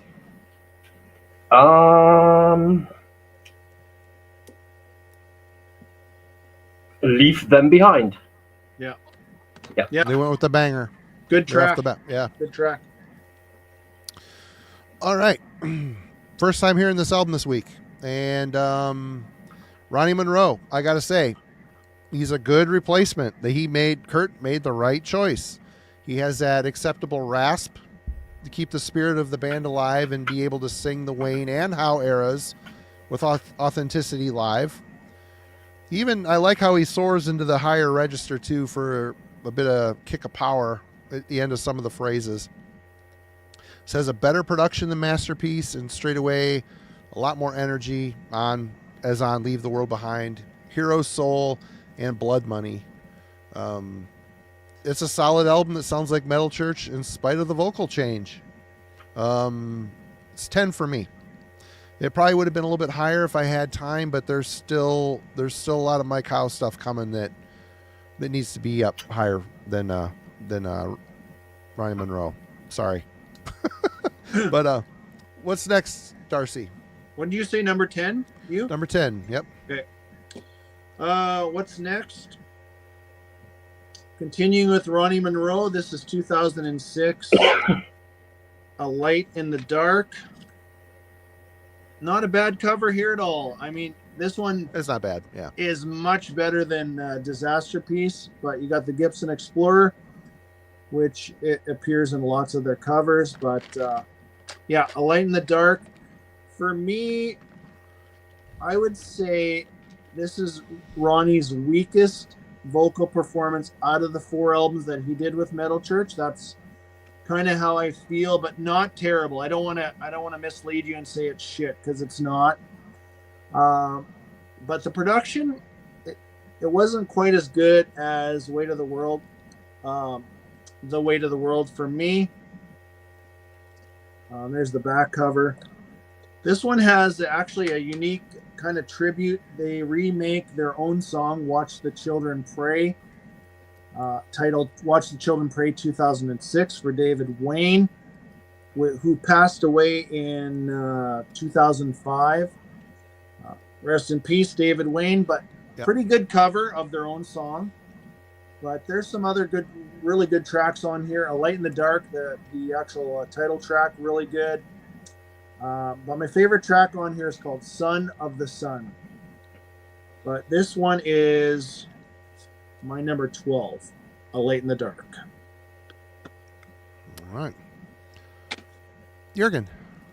Yeah, it's called A Light in the Dark, and look at the back cover. Can you see the 2 eyes in the doorway? Yeah, like the that's dark. David Wayne looking out. It is. Actually, it is. Yeah. Yeah. Yeah, A Light in the Dark. Yeah, got that. So on that one, it's got the same production team than they had on Weight of the World. The sound is a little bit more modern, for my taste, a little bit too modern, too bottom heavy. Not that mid-range crunch they had on previous albums. The opening track, the title song, is fantastic. Perfect song. The songs in general are a little bit more generic and straightforward, not thought out that much, a little bit more foreseeable, I would call it. And yeah, Watch the Children Pray. It's a cool remake. Yeah. I've seen or I've heard bands covering their own songs in way less enjoyable. This one is also my number 12. All right. For me, first time hearing it. It felt like Weight of the World Part 2 to me, stylistically, song-wise. They're kind of locked into a formula at this point. It really works well for them. Doesn't rock the boat stylistically in order to keep their old fans, but I have to wonder at this point, how many new fans are they earning at this point in their career? You know what I mean? It kind of feels like they're preaching to the choir at this point, which 100% fine. Having said that, it's another solid, well-constructed album. I have no complaints with this record. Number 11. It's 11. Which brings us to 2008's. So, yeah, also I forgot to mention, though, On the Light in the Dark was the second and last one to feature Jay Reynolds. And the first one to feature Jeff Plate on drums, who would be on the next, well, I think he played on four albums total, Jeff played on. So drummer change, you didn't have Jurgen's favorite drummer there, Kurt Arrington. May he rest in peace too. Right on. He passed away in 2023. Yep. But that brings us on to, well, my personal favorite of the Ronnie Monroe era, and that is this Present Wasteland. Oh, okay. Which, just a second, we got a big glare here. So anybody that knows Metal Church probably would know that this cover was a contest winner. And within this, I'll show you all the, where are they? Throughout this whole booklet is covers that were submitted to be this possible album cover with the title. And I think they made the right choice. They even got, here's a whole list of covers that could have. Oh, wow. Yeah. But this is the winner right here, and it's pretty cool. You got the cross with the reflection of the Gibson Explorer. I thought that was pretty cool. Kind of cool. Cool idea. Yeah. But for me, this is, for songwriting wise, this is the most, what I'm trying to say is this one has the most songs that, I don't know, the most consistent for me for sure. And my favorite Ronnie Monroe vocal performance, the production's good, and probably Jurgen will probably, I don't know for sure, but probably the same. Kurt does a lot of the production these days, and even in this day, because actually money's tight, and he's a good producer, period. But this album, throughout the whole thing, there's not much for weakness. Company of Sorrow, Deeds of a Dead Soul, these are more to those true core Metal Church songs for me. Meet Your Maker, that one really stretches Ronnie's range. He's screaming in there, and fantastic. Right into great tracks like Mass Hysteria and Breathe Again. That's another good track too. But so this one is my number 9 overall. This Present Wasteland from 2008. Mm-hmm. Did you rank it? Did I miss you say that? I'm sorry. No, number 9. Number 9. Right on. Jurgen. So yeah, it's got a Kurt Vanderhoof production. This sounds a little bit demo-y for me. The guitars, they don't have the bite they used to have, and the drums sound a little bit flat. The punch is missing a bit, for my taste. The opening track is not that well chosen. I would have opened up the album with another track probably. Deeds of a Dead Soul is another long track on the album. It's got that creepy feeling. It's a very, very cool song, but it's not a Metal Church song in my books. The songs are a little bit too long.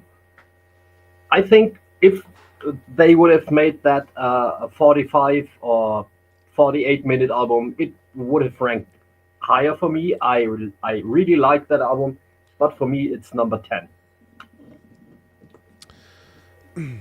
And it's amazing how everybody hears the same piece of music different. For me, this is my least favorite of the bunch. This is number 13 for me.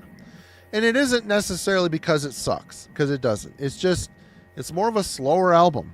It just feels a bit tired to me. And Ronnie's voice, it sounds like he's trying to stretch out a little bit more. He kind of focuses on he's trying to do like a Ronnie James Dio tribute on this one at times. Tracks like Perfect Crime and Deeds of a Dead Soul reflect this, to my ears anyway.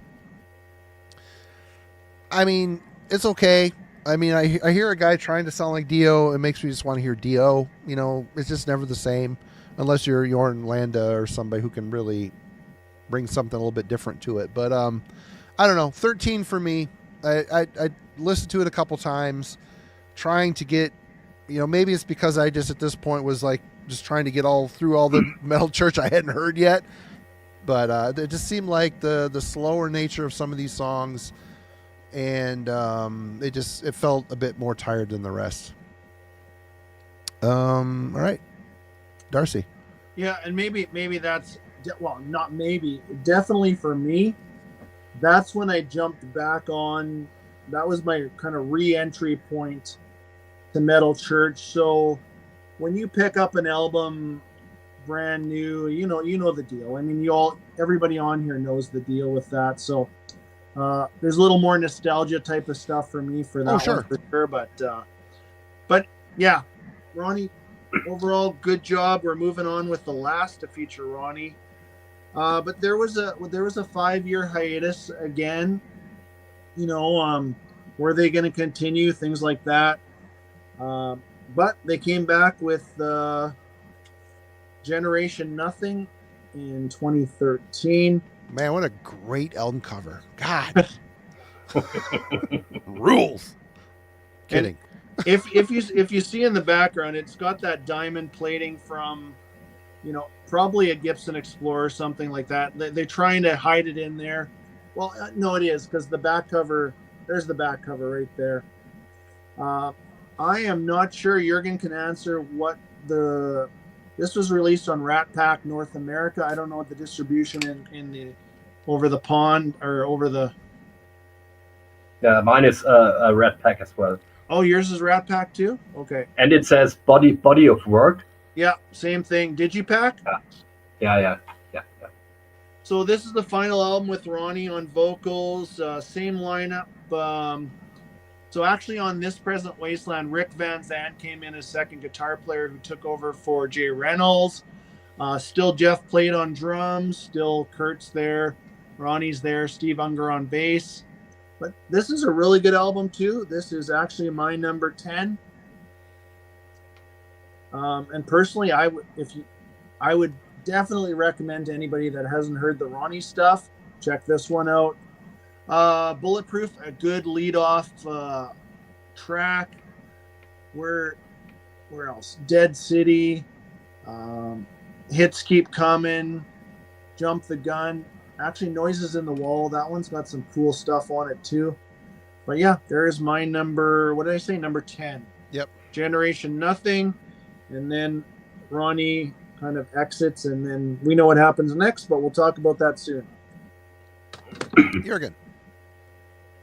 So the sound on that one is better than the one that came before.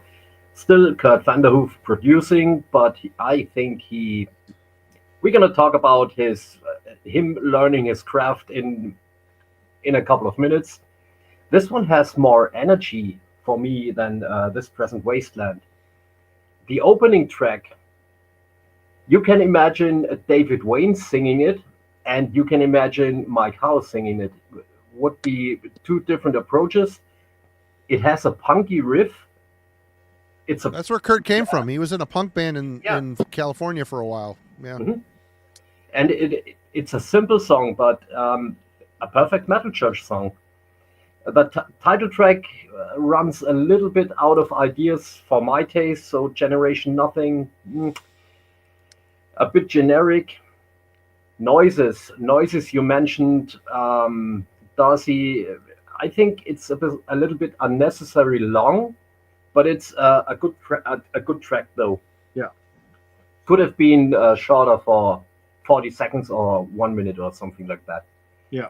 My favorites are Suicide and Scream. And Scream is a very, very thrashy track.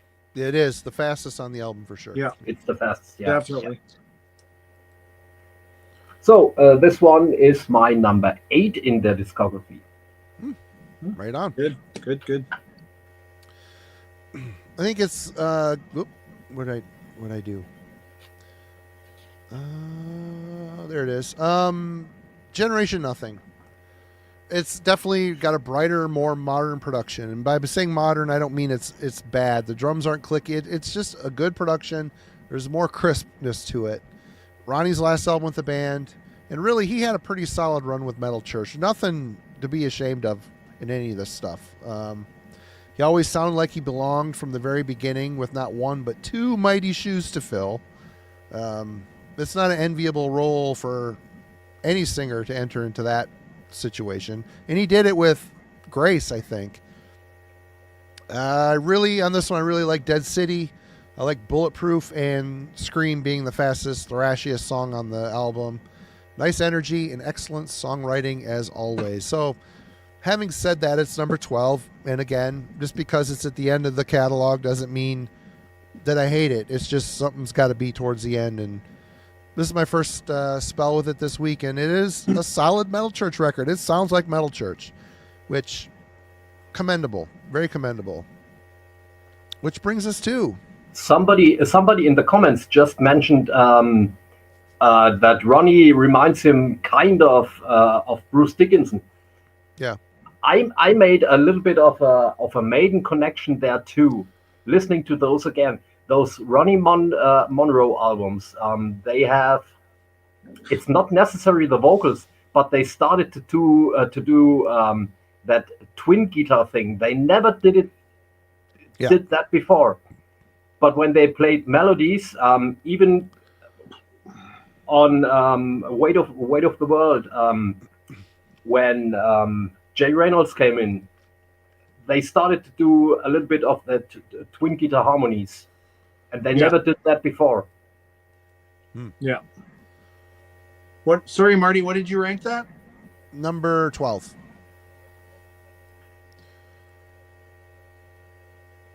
Well, that's not bad. Okay. All right. Yeah, definitely. I totally know what you're talking about with kind of little, and they're not dual leads. They're just dual little, just melody lines. Melody lines in there. Mm-hmm. And it's always a nice worked. touch. It's a very it German worked. thing to do. Yeah. Yep. I was gonna say though, Generation Nothing has had a vinyl, is out on vinyl, but it's hard to find. Yeah. I bet you, definitely be worth a few bucks. That would be. Mm-hmm. I don't have it. No, I got one friend who owns it, but I don't know anybody else who owns it. So, moving on to 2016, we know right around 2015, Mike Howe is, communicating with Kurt Vanderhoof or whatever, beginning of 2015, and he's back in the band. And when I personally heard that news, I was very happy. At that point, I was on my, second new release with Ronnie Monroe, and really, I didn't even know he left until I knew Mike was in the band. But out comes 2016's XI or 11. Got the Explorer right there in the background. Not the greatest cover whatsoever, but this one, North America, Rat Pack Records, Europe, Nuclear Blast, I think. Pretty sure. Is yours a Nuclear Blast? I have this on vinyl too. I just thought I'd show the CD. Yeah, mine. Yeah. Yeah. I have the Argentinian pressing, the Icarus music pressing of it. Well, that's all right. Yeah. But anyways, great to have Mike Howe back. And what was that first video? I think it was for. It was for. Time? Oh, I watched the Reset video today, actually. Either it was Reset or Killing Your Time. It might have been Killing Your Time was first. Mike just fit like a glove into this band again. Same lineup as Generation Nothing, except Mike's back. You still got Jeff Plate. Actually, this is Jeff Plate's last album on drums with the band. But I would tell you, overall, this is a really good album. I'm glad Mike's back, but I'm going to tell you it is 65% awesome, 35% just good. I think it's front loaded right up until the first 5 tracks are awesome. Reset, Killing Your Time, No Tomorrow, Signal Path, Sky Falls In, and Needle and Suture, fantastic. After that, it does drop off a little bit, but still awesome. This is my number 8. All right. Jurgen. Yeah, Darcy has said it all. But my notes say Mike's back, and he still had it when he came back. He sounds fantastic. I wrote down the first 4 songs are all A+. Fantastic songs. The record loses it a little bit because it's too much of the same, and it's a little bit long. It's still a good record. It's over 60 minutes. Yeah. Yeah. It's still a good record. I do it like that. It's a double LP. I play the first record, then I need a short break, do something else, and then I can put on LP number 2. Would you rank it? Number 9. Okay. Well, for me, damn it. Yep, Mike's back in the band, and to me, he sounds just as essential and at one within the songwriting framework of Metal Church. The fantastic range really digs in with his words to empower and make each song its own important entity, especially in the choruses. That's where every song seems to open up in the chorus, which is what you do with a good chorus. The song Reset rules. I love it. Great song. Killing Your Time. Wow. No Tomorrow. Track after track. It's a winner for me and makes it this nearly 60-minute long album just kind of fly by. It's a great return to form, and not that they were really out of form, but just hearing him plugged back into the mix with Kurt's music, and you look at the back, or you look at the songwriting credits, music Vanderhoof. So I don't think many other people in the band had a lot of contribution to this album. And him and Mike are both credited for lyrics. But God, I didn't know anything about him coming back. I just saw a bunch of people in the VC showing off the record. I'm thinking, how good could that be? And then I streamed it online and went, wow, I really, really, really like this. This is number 5 for me. The How era ranks up a little bit higher because I really, really like his vocals. He's just such a tasty singer. He's got the right fry in his voice. He can sing beautifully, and I love how he interprets the music and adds lyrics to the music. It's just very mature musician. He just knows what his voice can do, and he sees what the song needs and can implement it. It's great. Yep, number 5. Yeah.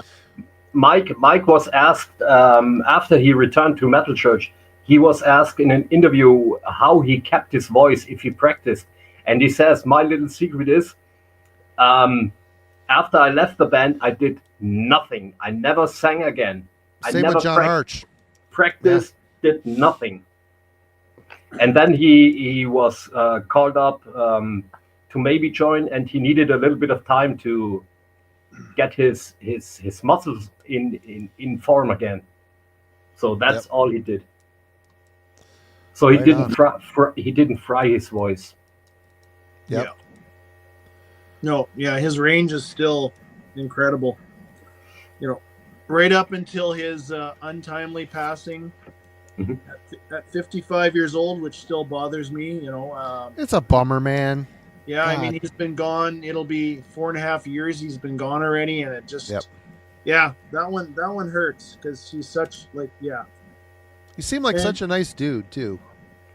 Yeah, and of any of the bands that have changed vocalists that I've listened in my whole collection, this is one that I have no problem with. I love the David Wayne stuff, the first 2 albums, obviously, but man, that Mike Howe stuff is just as killer. So All right, moving on to 2 years later, 2018's Damned If You Do comes out.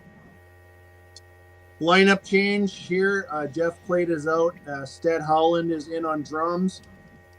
You would know him most, I don't know, probably famously from Wasp. He was in Wasp from probably right around the KFD album, I think, possibly till probably four or five albums. He was the drummer, and then he left for Metal Church. Good drummer too, no problem with Stead Howland. That was the only lineup change. Distribution wise, now did this come out on Reaper or Nuclear Blast where you are, Jurgen? My version is the Nuclear Blast. Okay, yeah. So still Rat Pack Records, which is a great company. If any of you have any albums from Rat Pack Records, they do a hell of a job in North America. What else do they put out? All I have is the Metal Church stuff on there. They put out a lot. Who else? They just put out recently. You know the guy from King's X, Doug Pinnock, I think his name is. Yeah. And then another guy. They just released Michael Wilton's solo album from Queensryche. They released another one from what's his name? Who's the singer of Riot? Todd Michael Hall's second solo album, which is with Kurt Vanderhoof, if anybody's wondering. Todd Michael Hall did 2 solo albums with Kurt Vanderhoof. Basically, I think he did all the instruments except for the drums, and he produced both of Todd's albums. So yeah, Rat Pack's put out quite a bit of stuff. Go check out their website. But Damned If You Do, where do I have this one? This one I have at number 7. So it's just one notch above XI for me. Again, great album, but I would say it's more front loaded again. Some great songs at the Damned If You Do. It starts off with this Mike's doing this hum into this great riff. Drums kick in, awesome track. The Black Things, another awesome song. By the Numbers, which was they had a video for that one. But my single favorite track on here is the most melodic and the most... It's the same as mine, Revolution Underway. It just has such a cool melody that to it. Song is one of their best songs in their catalog. Yeah, that thing rules. It's so good. The riff in there and the way the guitar fades away and stuff, it is just fantastic. And the vocals are great too. So the feeling. That is a top 10 Metal Church song for me, is Revolution Underway. That my notes is too. Yeah. And then Guillotine, but then it does drop off, which similar to XI. So it just nudges out XI by not much, but that is my number 7. Damned If You Do. And unfortunately, Mike's last studio album. They did release some other material after that, but this is his last studio album. All right, Jurgen.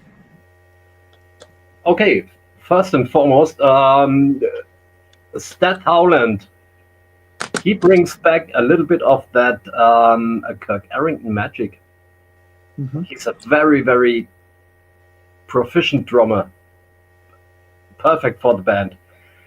The sound is even better than the last one. So Vanderhoof just mastered his production craft here. It almost sounds perfect, although it's a modern production.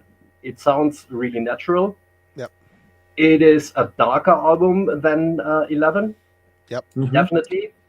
It has the classic Metal Church songwriting throughout it. The album bursts of energy, and it's one of Mike Howe's overall best performances. Agreed. It is. It has intelligent songwriting that is straight to the point, and listening to it makes me a little bit sad every time I put it on, because I think about what could have been. Oh, well, yeah. This is my number 5. All right. Well, again, Darcy copying off my notes. Let me get me up here. Revolution Underway may be one of the top 10 tracks in the Metal Church catalog. So much feeling in this song. The key and chord changes and how Mike interacts with them is pure fucking magic. It just is. Every time I listen to this album, I have the CD. Every time I listen to this album, I hit that song and I listen to it 4 or 5 times. I have to skip back. It is such a great, it's a perfect song. And Mike's feeling and the way he interacts with, oh my God. I shared it in the Discord server today. Devin was asking what to check out. I'm like, check this song out. I got this album the week it came out and spun the hell out of it. The band seemed so energized and inspired, and Mike was a huge part of this reunification with the Muse. I really love this record and was truly thrilled for more music from a Mike Howell-led Metal Church. Sadly not to be. Anyway, Damned If You Do is filled with quality Metal Church. It really is. Excellent songwriting and passion. This is number 4 for me. This one resonated really well. It felt, Jurgen, you're exactly right. This felt like Metal Church. This felt like a proper follow-up to Blessing to me. I don't know. That Revolution Underway, you could have wrapped a bunch of shit songs around that song and I still would have ranked this record high because that song is so damn good. Seriously. If you're checking this, if you're watching this stream, you've never heard this album or any later day Metal Church, definitely check out Revolution Underway from Damned If You Do. It's an amazing song. God damn it. I'll listen to it tonight maybe before I go to bed. So good. Yeah. Number 4. This I'm would the have been same as you. Yeah. So go. Sorry, Jurgen. Go ahead. This would have been the perfect link between Blessing in Disguise and the Human Factor because it is kind of aggressive without being aggressive. I don't know how to say that. But it still has the finesse in songwriting that Blessing in Disguise had. Yep. And I had the pleasure to see them on that tour. 1 sec. Were they great? Amazing. Mike was he's a very animated, good, his voice holds up live and he's just great. He's just great. You just had to live, if you watch some live videos, you have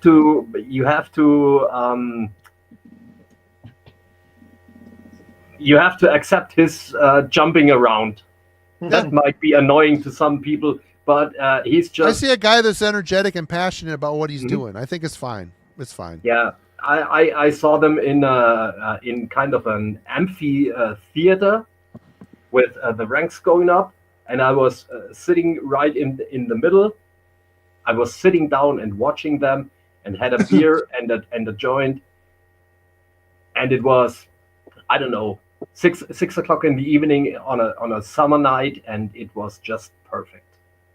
What did you rank it, Marty? 4.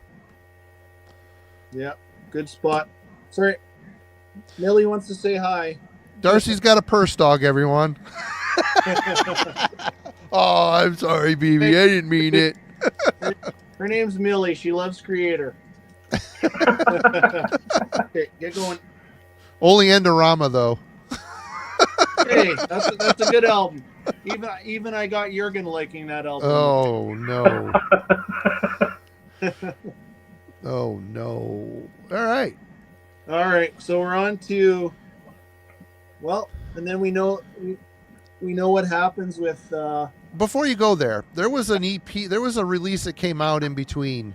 They had a couple unreleased songs of Mike that I have not heard. Oh, you're going to show it. Okay, cool. Because I have not heard that. I did not listen to it this week. All right. It's 2 new songs. The vault. Yep. That's a cool cover. Yeah, no. That's and this is a cool cover too. It's like they finally got on the right page with something. I don't know. And probably Jurgen would say it probably came out Rat Pack there. Do you have this? Yeah, it's Nuclear Blast from Germany again. Okay. I have it on vinyl too, this one, but this one had, oh man, the writing is so small. Yeah, Dead on a Vine, that is an unreleased track. And then there's some demo stuff on here, a couple live tracks. But I got a couple of things that I can show you guys too. Yeah, that we might as well. We're rocking through these, so you might as well show Yeah. off the stuff.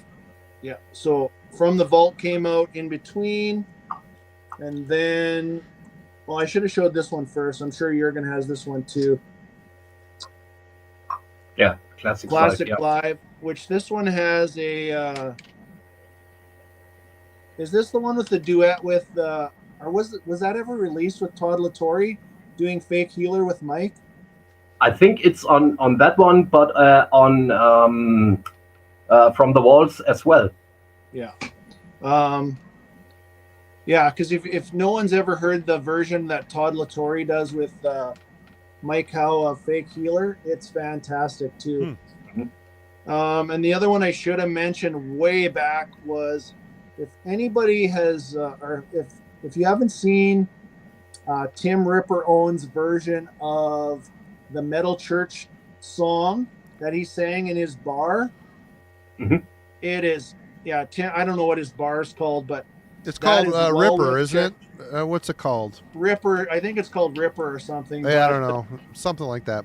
Yeah, fantastic job Ripper does on Metal Church. He hits those highs. It is well worth checking out. But there's that, and then what else do I have? I got the Best of Mike Howe 2016 to 2021, which really isn't the best of Mike Howe. It's basically the best of the Rat Pack years. They didn't want to pay for the rights or anything else. Yeah. Yeah. But just my wife's trying to get the dog out of here. Okay, we're back.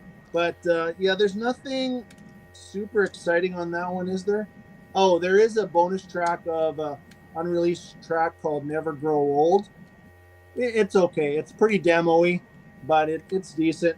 And then the final other thing I got before we get to the kind of the finale is the Final Sessions. This one was signed by Kurt Vanderhoof and I think it's Rick Van Zandt. No, Steve Unger, I think, the bass player. But this is a really good live album. This is one of the final recordings of Mike. Probably within a year of his passing, I would say. Where was this record? Alive in Japan 2019.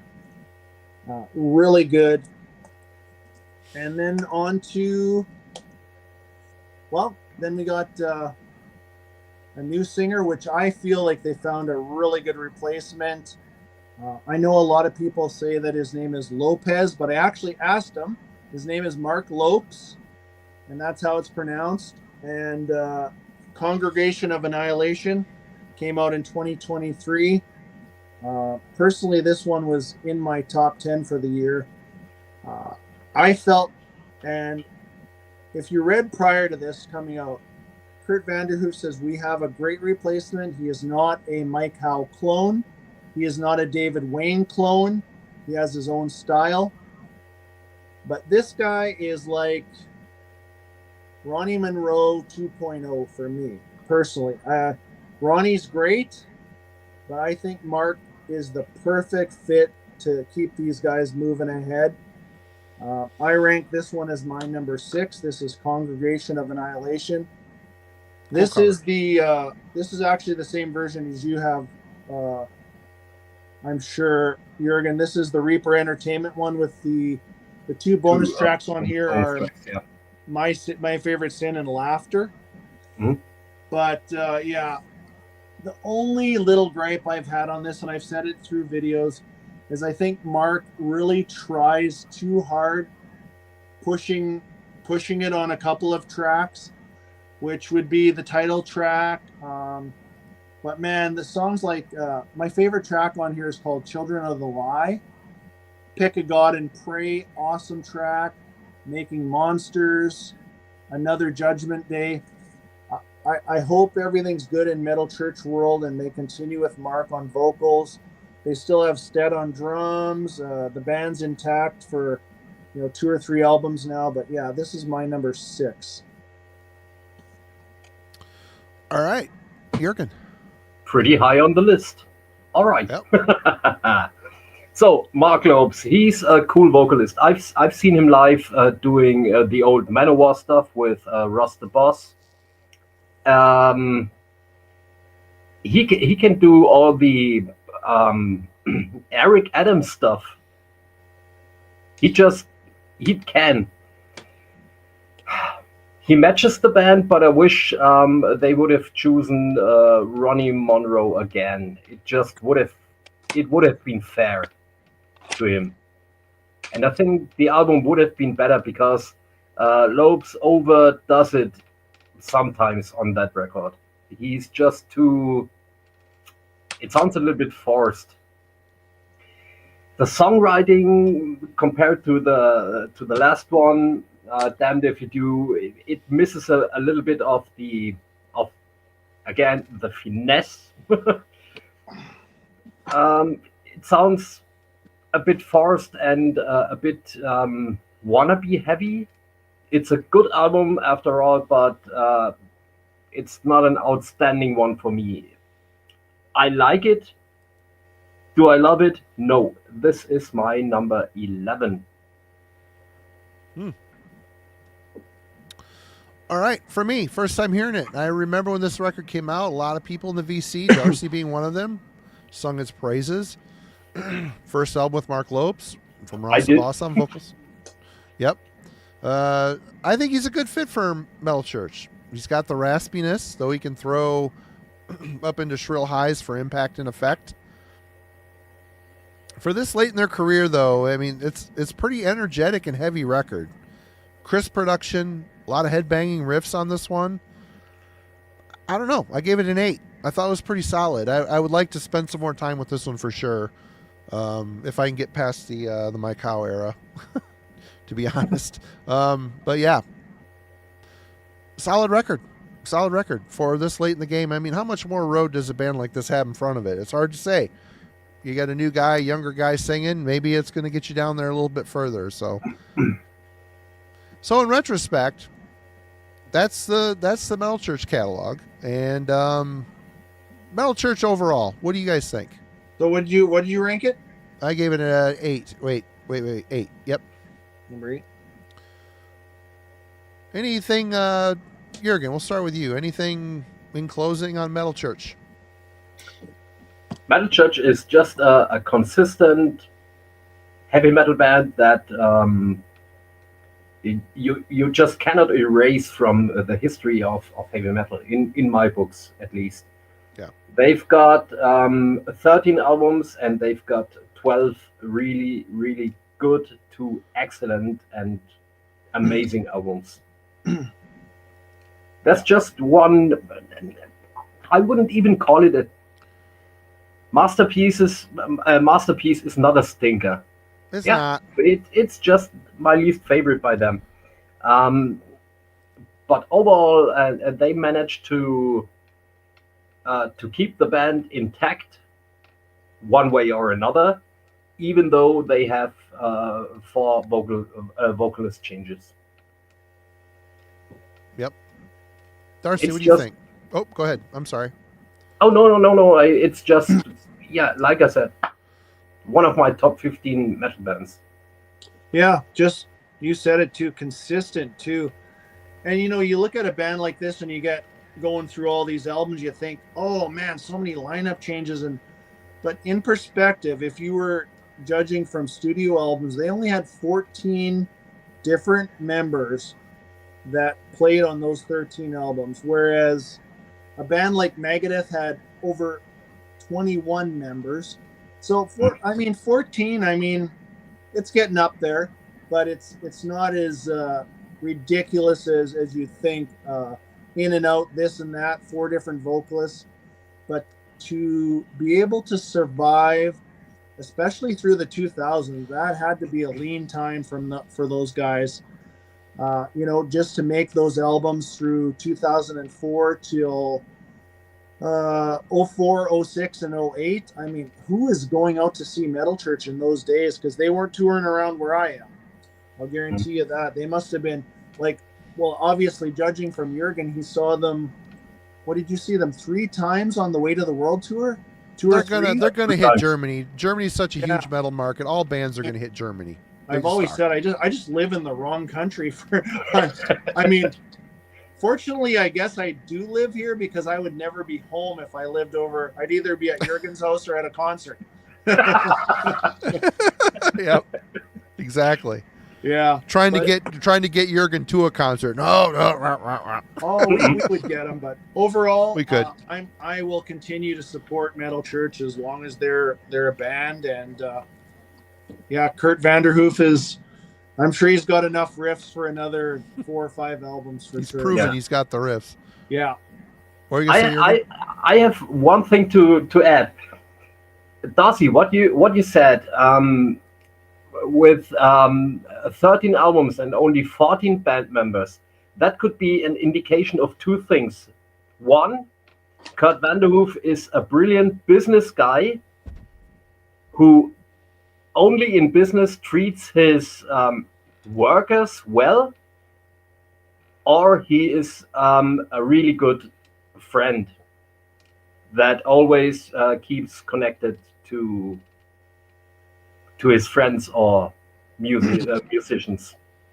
Yeah, and he honestly, to me, he would be. I've never met him, but he would strike me as being one of those guys that would do anything for his friends and put maybe personal feelings be ahead of business sometimes, which we all know that this whole thing has become huge business.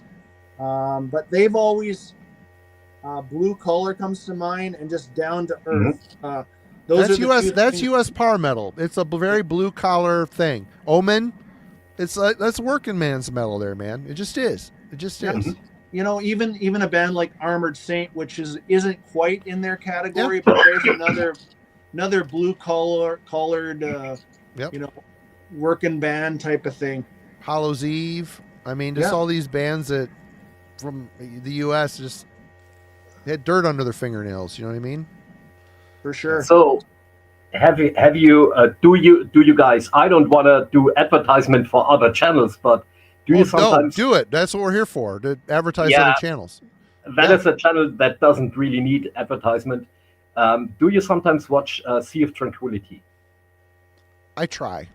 I I haven't really I know who you're talking about. Well, yeah, we'll go with that. I'm in the same boat. I try. Yeah, about 1.5, 2 years ago, they had a couple of shows where Kurt Vanderhoof was on the show. And he is a friend of Pete Pardo, as far as I get it, and that is an indication. And he appears to be a good friend, so not the businessman that I mentioned. Mm-hmm. Well, it's funny because I think of only 14 people in and out of the band. It seems like a lot to me, but then again, it isn't as long as they've been together. And the fact that it just kind of tells me that, you get into a band like Metal Church, you're a guitar player, you get into a band like Metal Church, you're not going to be, you're not just like, hey, I have a song. I just have a feeling that Kurt, he knows what he needs it to be. He's prolific. He's a prolific writer, and he just does it. Here's what we're doing. You have some ideas within this parameter, cool. But that to me is why Metal Church has remained Metal Church for its whole career, because there's not a lot of other outside ideas coming in, diluting the proof, if that makes any sense. Yeah. And it was really inspiring and surprising to me. Like I said, I only have a handful of Metal Church in my collection, five or six of them, and just going through thinking, oh, okay, there's going to be some stinkers in this. Even Masterpiece wasn't what I wanted it to be, but it didn't suck. And even like the stuff at the end of my list, the one that Darcy likes so much with the cross on it, can't remember the name of it. Present Wasteland. Oh yeah, it's a good album. It just isn't as good as some of the other stuff that came before it. So if you're gonna look at a legacy band, Metal Church is kind of the poster child for it, for American bands.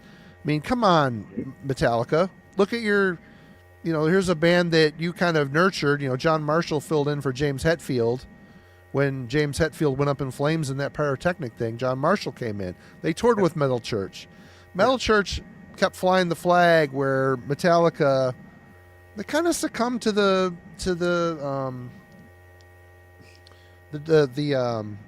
tempt. God damn it! I'm a little buzzed. I can't think of the words. The big fancy words. Damn it!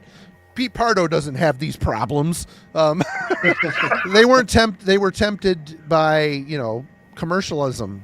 They immediately got tired with being a thrash band. From the Black Album onward, they kind of diluted their sound, where Metal Church never did. They were always Metal Church. Even Anthrax did it. Slayer did it. Megadeth did it. They all did it. Metal Church doesn't have a Black Album. They don't. Mm-hmm. They have a sad album, as in, Masterpiece. What could that album have been if addiction and problems and whatnot weren't a factor? So, I mean, I just got to my hat off to this band. I have endless respect for them, and there isn't a single album in this collection that I don't own that if I turned up in a used bin, I'd buy it. So no problem. I know this album is good. I know it's good, and that's for a band this long in the game to still be putting out quality. From their last album to their first album. Wow, not a lot of bands can do that. They just can't. And I think he's done so by keeping his vision trained and not letting a lot of outside influence change it. Anyway, ramble. Well, and John filled in twice, actually. When the first time he filled in was when James broke his arm skateboarding. Oh, that's right. And I think at that time, Michael Gilbert from Flotsam and Jetsam was considered for the spot, but John Marshall got it. And then when he burnt his hand in Montreal, then he filled in again. But the funny thing is, if you ever watch any footage, John Marshall is super tall. Okay, he is 6'4", I think. Yeah, he's a tall man. Yeah, he just dwarfs everybody. But great guitar player, great guitar tech too, things like that. But he's much taller than James Hetfield is already a big guy. Yeah, and they placed him always in in the background. They gotta hide John Marshall in the back for the shadows. Yeah, definitely. But they very consistent catalog. They, like you said, Marty said, they don't have any Saint Angers in their discography, and yep. And they always stayed the course. We're a thrash band now, or we're a power metal band. I mean, they're a European power metal band. They were always just Metal Church, and they stuck with the program, and that's to be commendable. And they did so without becoming redundant. I like I said it early on, I'm just a fan of listening to Kurt's songs. They're within the formula, but they're not completely so predictable. It's just interesting to sit down and listen to a Metal Church record. It just is. And I think I would have gotten a lot more out of some of these this week if I wasn't like trying to cram them all in. Okay, I'm not the pre-planner that Alan is. Procrastination is the mother of invention. Just remember that, people. This is the truth. And I tend to wait till the week of, or sometimes even days before, to get these done. But yeah. Lyrically wise too, people have to realize that David Wayne, Mike Howe, Ronnie Monroe, and Mark Lopes all contribute to vocals, and they still, to me, none of it sounds forced. There's no rhyming for rhyming's sake. It's the lyrics just really fit their music, and I can thinking back to when Jurgen said that Damned If You Do is a bit of a darker album. They had those twists and turns in their catalog, which was awesome. And the melody, I mean, what else did you say about, even on Hanging in the Balance, what song is that? Down by the River. It's almost... Keep talking. I need to go to the potty. I'll be right back. Almost kind of boogie meets country type of song. It's just, they weren't afraid to try stuff like that. But I don't know what's going on with him. I actually read an interview with Mark, and he said he hasn't been in the contact with has not been in contact with Kurt for a while, so he wasn't quite sure what was going on. And I thought that was a little odd, for a band member not to kind of know the plan, right? I mean, these guys have to make a living somehow, and it can't be easy. So, what's Mark doing in between? I have no idea. Does he have a day job? Things like that, But I hope they're still going. I know Kurt had some back problems, right? Mm-hmm. Yeah, right. Because he's a tall and a pretty heavy guy as well. Yeah. I think that I might have an explanation. So Mark is expecting that they follow up the Congregation of Annihilation album. They did gigs. They toured the US. I don't know if they toured Europe. I haven't seen them. But he's a younger guy, and he wants to do stuff. And as we know in the Metal Church catalog, there are gaps of 2 years, 4 years, 6 years, something like that. Yeah. And maybe he's expecting too much. Yeah. I don't know. That might be an explanation. Probably Kurt Vanderhoof is already sitting there demoing the next record and waiting until he has a final product that he can present to his other bandmates, and said, okay, now it's time to gather up and see what comes out.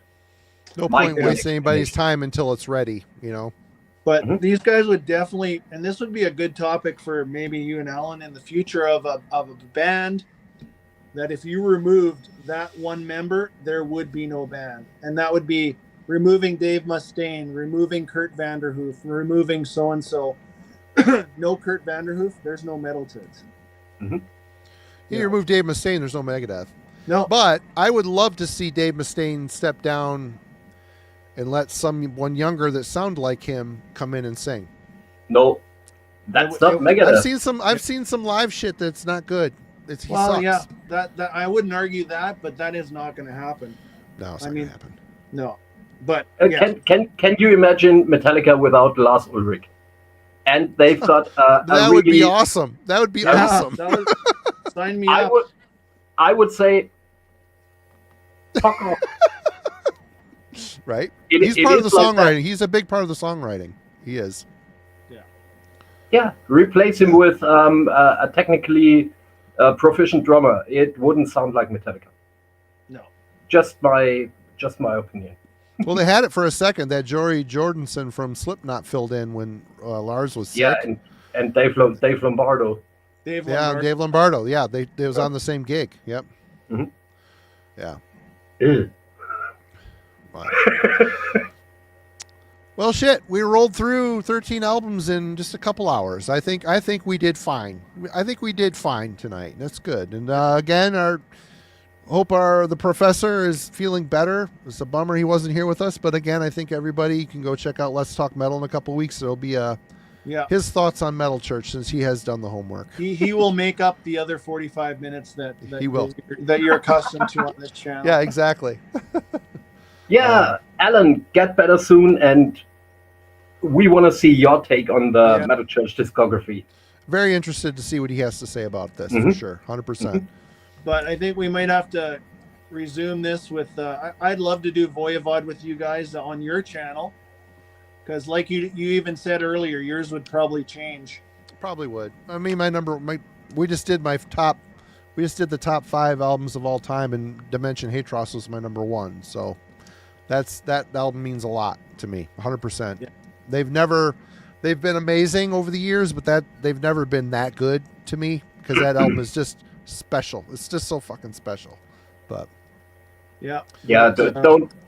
don't quote on me with that voice thing. Yeah, I know you've hardly ever heard of them. And Jurgen, start going through the Rage stuff. It's coming. I don't know when we're doing it. It's coming though. I know my rich stuff, so there's some I still haven't heard. I mean, I've between me and my kid, we have maybe just over half, 3/4 of the album. So I don't know. We're gonna do that next week. No. No, I need a break. Darcy, maybe what you got? like December. What you got coming up on the channel, Darcy?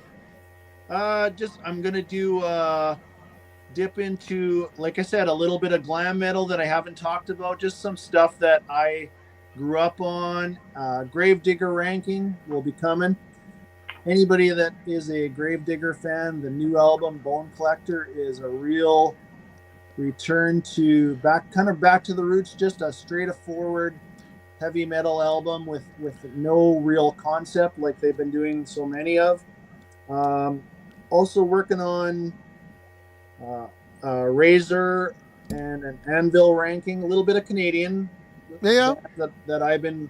Yep. And I was thinking I would do a little bit of a feature on the Canadian Big Four of thrash too, with Sacrifice and Annihilator, stuff like that. So nice. Yeah. Jurgen, how about you? I know it's whatever you want, whenever you want to do it, but you have anything planned coming up? Yeah, I'm probably gonna do another take on my Spirit Crusher reviews.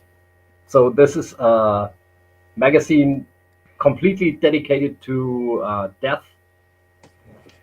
This guy had some amazing photos. So the Garage Days. This is the Leprosy edition. He did 12 magazines all about death, and they are amazing. I'm gonna show a little bit of that in my next video. Yeah, awesome. Cool. And as far as show notes goes for Heavy Metallurgy, Monday, Simon will have a review up. I'll get that up this weekend. And Wednesday, the album club will be discussing Nemesis Divina by Satyricon. And Friday, Jason Walton from Agalok will be on the show. I don't know what our topic is yet, but he is in for Friday. And after that, we're wide open. Anything could happen. So there'll be stuff though. We'll get people and stuff, and we'll do the thing. It'll be good. But I guess that's it. Until next time, thank you everybody for joining us tonight. Always fun, always a good discussion. Go check out the Heavy Metallurgy Discord server. It is a lot of fun. I didn't think it would be fun, but it is fun. It's like the old message boards from back in the day. Very cool, very active. You folks are keeping it quite active every day. It's hard to keep up with, but link in the description for that. Go check it out and interact. And one of these days, I'll probably go live on there. We'll all sit together and chit chat. It'll be fun. But yeah, that's it. Anybody has anything to add? Anybody have anything to add in closing? No, always a blast to hang out with you guys. Best wishes to you, Alan. I hope you feel better. These two guys are two of my favorite humans on the planet. A lot of fun always hanging out and chatting with them for sure. So we'll get them back on again soon. Just you wait, everybody. We'll get back together. The old farts will reconvene. But yeah, I'm Mike, the old fart, actually. I think you are the old fart. Yeah. I'm getting close. Yep. I have to add one thing. Hurry up. I have to piss. Right on. We're out. Cheers, everyone. Have a great night. Thanks again. We'll see you next week. Later. Chicken.